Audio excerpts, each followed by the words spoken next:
Apa yang bisa kita ambil dari hadis ini? Sunnahnya mengakhirkan sholat duhur pada saat panasnya matahari sampai dingin. Ya. Dingin itu maksudnya suasana menjadi dingin, namun tidak boleh sampai masuk waktu asar. Karena apa? Salat wajib itu telah ditentukan waktunya oleh Allah Subhanahu wa taala. Inna salata kanat 'alal mu'minina kitaban mawquta. Sesungguhnya salat itu atas kaum muslimin, atas kaum mukminin telah ditentukan waktunya. Salam. Masih ada kursi plastiknya. Pakai dua tidak apa-apa.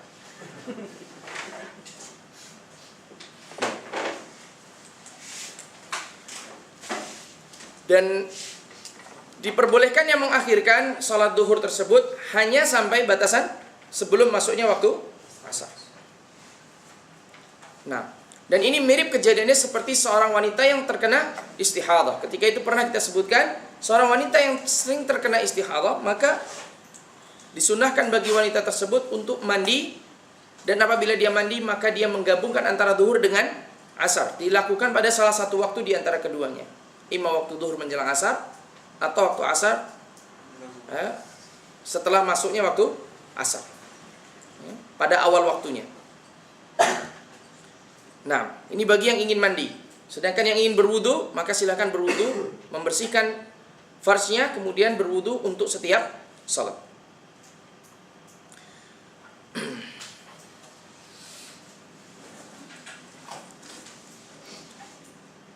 Nah, hadis yang tadi kita sebutkan yaitu mengenai batasan ibrad, contoh dari Nabi SAW bisa dilihat pada hadis Abi Dzar.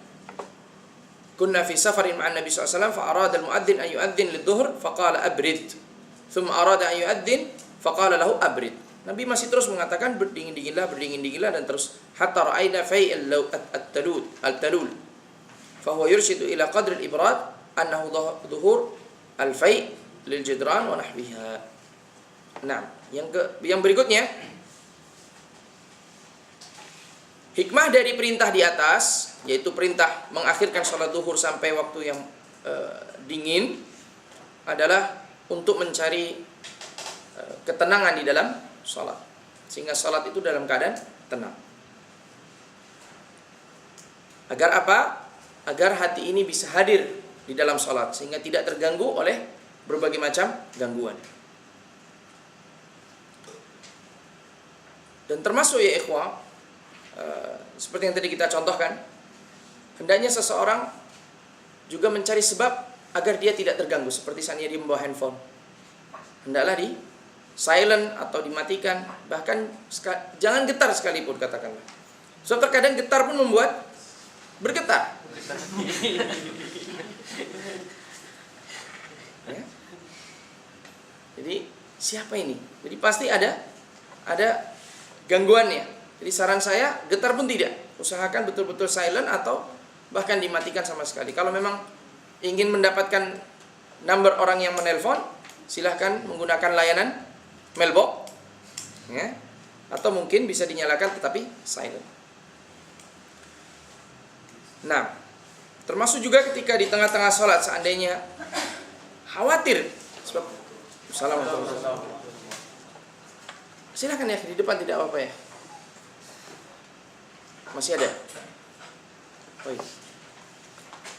Seandainya seseorang di tengah-tengah sholat khawatir akan ditelepon seseorang, mungkin dia tahu bahwa kebanyakan kawan-kawannya tidak pergi sholat berjamaah.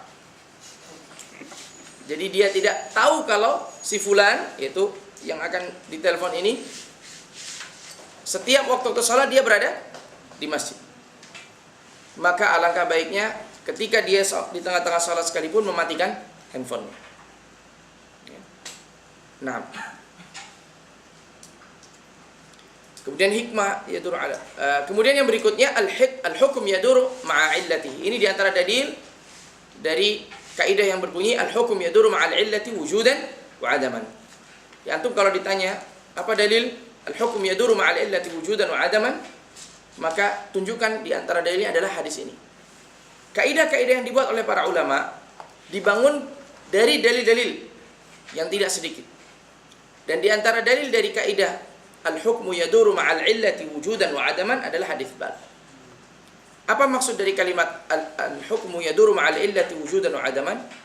Hukum itu berputar ma'al illati bersama illahnya, wujudan wa adaman, ada atau tidak adanya. Illah di sini yang dimaksud adalah sebab. Manakala ada sebab, maka ada hukum. Manakala tidak ada sebab, maka tidak ada hukum.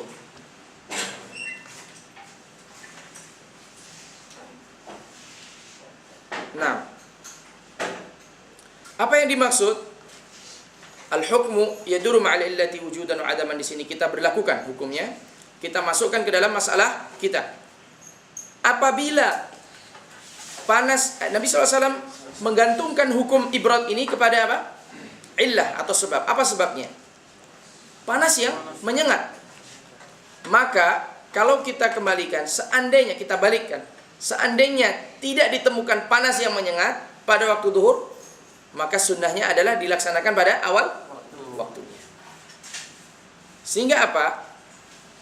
Sehingga di sini hukum ibrad digantungkan berdasarkan illah atau sebab, yang mana sebab itu adalah adanya panas yang menyengat. Manakala adanya panas yang menyengat ini ada, maka ibrad ini berlaku.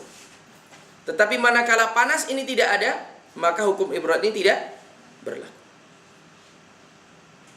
Nah, nanti akan saya tanya, jangan khawatir.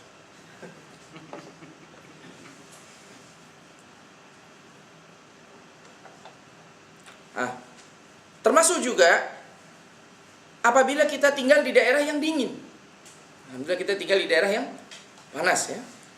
Apabila kita tinggal di daerah katakanlah kutub, baik kutub utara ataupun kutub selatan, yang sama sekali tidak pernah mengenal adanya panas, maka hukum ibrad ini automatically tidak diadakan atau tidak ada. Karena tidak ada ilahnya, tidak ada sebabnya. Ya. Sebaliknya apabila kita tinggal di daerah yang panas sekali, bahkan setiap hari panas, luar biasa sampai 50 derajat. Ya.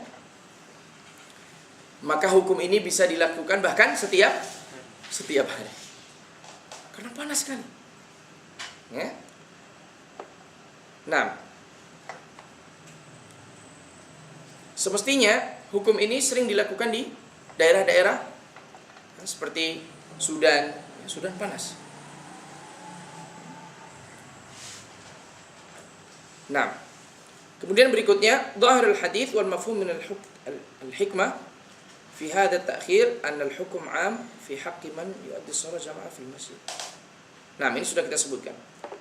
Bahwasanya hukum tersebut, hukum salat, mengakhirkan salat di atas berlaku bagi seorang yang salat sendiri dan yang salat berjamaah.